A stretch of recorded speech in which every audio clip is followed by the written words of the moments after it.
te ne vai in giro tranquillo.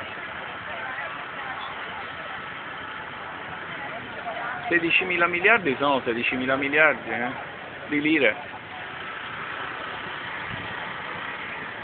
16.000 miliardi, ecco l'ammanco che si è verificato alla banca di Vittorio Emanuele, la Cassa di risparmio di Vittorio Emanuele, che era una banca senza fine di lucro in questa Sicilia,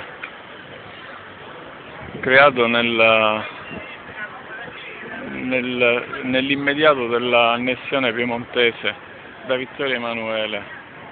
Infatti si chiama Cassa di risparmio Vittorio Emanuele.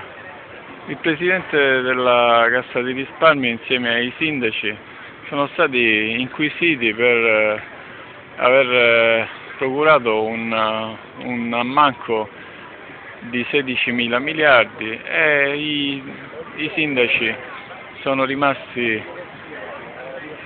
stati colpiti da un pignoramento di 1 miliardo ciascuno, tanto per gradire, non potendo restituire 16.000 miliardi.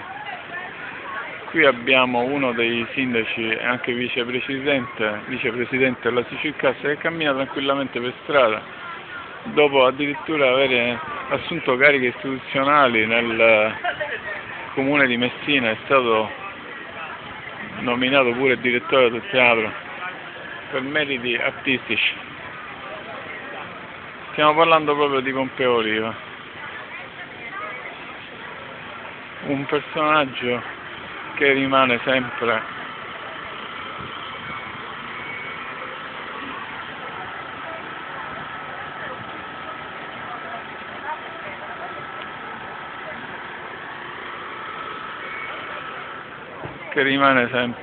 sulla piazza. Questa piazza si chiama Piazza del Popolo, è frequentata ancora da questi personaggi che hanno ridotto il popolo siciliano alla miseria.